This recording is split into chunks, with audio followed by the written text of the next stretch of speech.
Corey Thompson, you know, in these letters from DeFeo in prison, he rambled a bit. He professed his innocence, claimed even that one of his sisters actually committed the murders, and he said he had been exploited by his former defense attorney, who was one of the creators of a phenomenon known as the Amityville horror. Now, after an illness, DeFeo goes to the grave, leaving behind some of those questions unanswered about the events of November 13th, 1974. He fired 7 shots from a high-powered rifle. In just a matter of minutes, Ron DeFeo eliminated his entire family, shooting them as they slept: his mother, father, 2 brothers, 2 sisters. His initial claim that he was in a basement and high on pot and heard nothing, to a later assertion that the mob did it. And that gave way to a claim repeated in one of his letters to me that his sister Dawn killed the family. Ronnie, a.k.a. Butch, claimed that his 18-year-old sister Dawn, in fact, initiated the shootings, and that when he tried to wrestle the gun away from Dawn, he killed her in self-defense. As his alibis wavered, at one point police said he did confess, declaring, "Once it started, I couldn't stop. It went so fast." His assertion that he heard voices telling him to kill prompted believers of the occult to claim Ronald DeFeo was demonically influenced in committing that horrible crime. But in an interview with me several years ago, DeFeo's defense attorney thought otherwise. Was Ronnie possessed? No. No.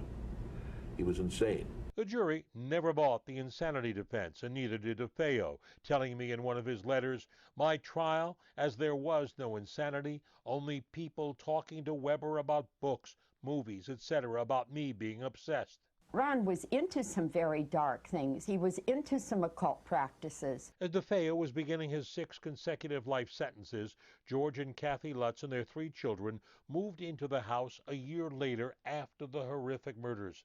They fled in panic 28 days later, claiming they were driven out by demonic forces. It was the birth of one of the greatest ghost stories of all time. The Amityville horror became an instant cottage industry. Months after the Lutzes fled, I spent a night in the house and participated in a séance with clairvoyants, demonologists, and psychics. Whatever is here. You're trying to harm them? Yes, and it's something that comes at you and makes your heart speed up. The story of the Amityville horror has endured for almost half a century, attracting new generations of believers. But attorney Bill Weber fessed up that he and the Lutzes concocted the story over dinner and wine. I think it was about 3 bottles of wine. Yes, about 3 bottles of wine. So the story grew with each bottle of wine? Each bottle became a better story. In one of his letters to me, DeFeo declared the story was a hoax all about money. He said he was angry that he was cut out of the lucrative book and movie deals. And they certainly have been lucrative. Over a dozen movies, more than 20 books already written, and they're still coming. Americans simply love a good ghost story. And I have to tell you, each year I get a letter from somewhere in the world from someone who read that I spent a night in that house. And there are 2 questions. Was I scared? And did I believe? The answer to both was no. But it still remains a good ghost story. I'm Marvin Scott, PIX11 News.